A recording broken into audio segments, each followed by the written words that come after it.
Assalamualaikum warahmatullahi wabarakatuh. Bertemu lagi bersama saya, Willy Octavia Lestari. Biasa saya dipanggil Willy. Oke, sebelum lihat video saya, jangan lupa di like, subscribe, and comment. Nah, jadi pada video kali ini, judulnya adalah sabun. Pasti ada yang tanya, kenapa videonya sabun? Nah, jadi begini, video ini saya buat untuk memenuhi syarat yang dibuat oleh ibu ini. Nah, sebelum kita memasuki tentang sabun, saya akan memberitahu apa saja yang saya bahas di dalam video ini. Jadi, ada 3 poin yang harus dibahas di dalam video ini. Poin yang pertama, poin yang kedua, dan poin yang ketiga. Jadi, definisi sabun itu secara ringkas adalah pembersih yang dibuat dengan reaksi kimia antara kalium dan natrium dengan asam lemak dari hewani atau nabati. Nah, jadi apa saja sih bentuk sabun itu? Nah, bentuk sabun itu banyak sekali teman-teman, dan mungkin bukan saya yang tahu, teman-teman mungkin jauh lebih tahu. Nah, jadi menurut saya, karena sabun itu banyak sekali macamnya, nah salah satunya ada contohnya Lifebuoy.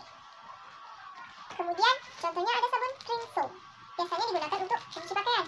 Kemudian ada juga yang model cair, nih Dettol. Nah, bisa digunakan untuk sabun mandi ya teman-teman. Nah, jadi itu sekilas tentang apa sih pengertian sabun, apa aja sih jenis sabun, bahkan kayak mana sih cara kerja sabun. Nah, oke, untuk video. Oke, langsung saja kita akan membahas materi saya. Yang pertama, tentang sejarah singkat sabun. Sabun.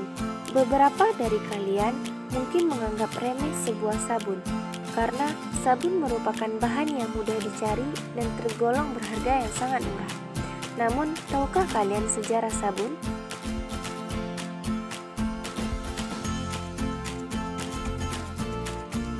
Oke, pembuat sekaligus pengguna sabun pertama adalah dari bangsa Babilonia.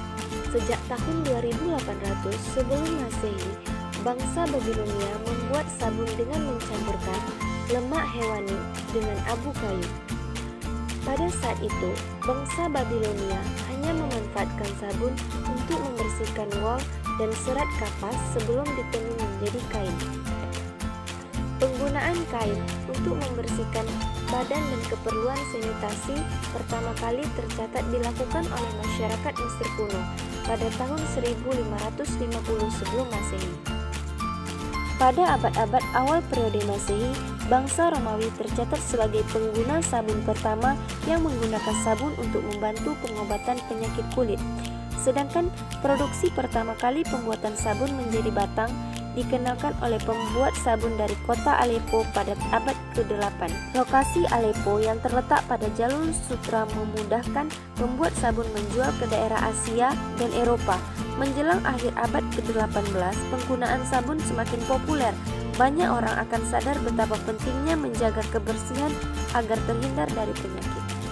Sabun cair sendiri baru diproduksi pada abad pertengahan ke-19 dan sejak saat itu fungsi dan jenis sabun pun berkembang lebih pesat.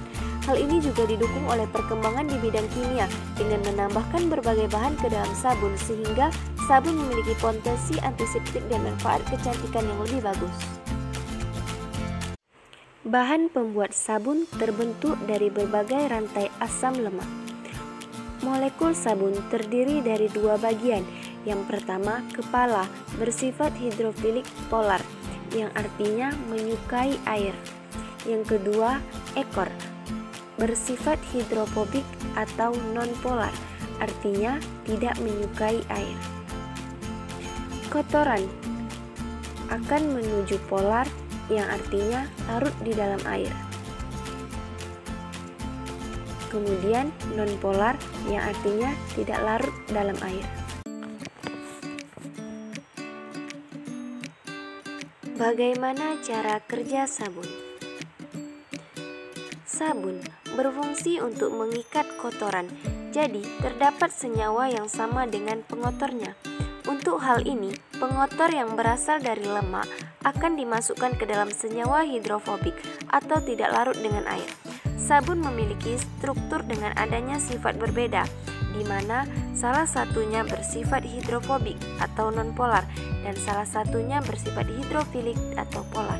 Sabun dalam bantuan media air akan membantu melarutkan lemak atau minyak. Kerja sabun ini didasari oleh gaya tarik antara molekul kotoran sabun dan air.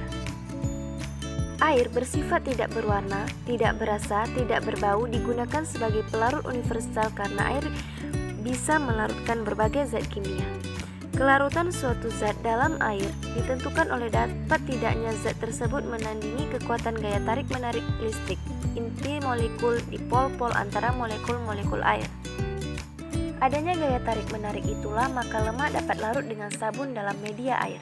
Molekul polar mempunyai dipol yang permanen sehingga menginduksi awan elektron nonpolar sehingga terbentuk dipol terinduksi. Maka larutan nonpolar dapat larut dalam nonpolar karena adanya gaya tarik-menarik. Itulah lemak dapat larut dengan sabun dalam media air.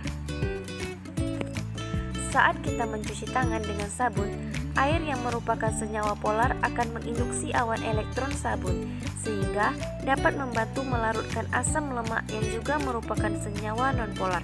Maka dari itu, lemak yang menempel pada tangan akan larut dengan sabun dibantu oleh air.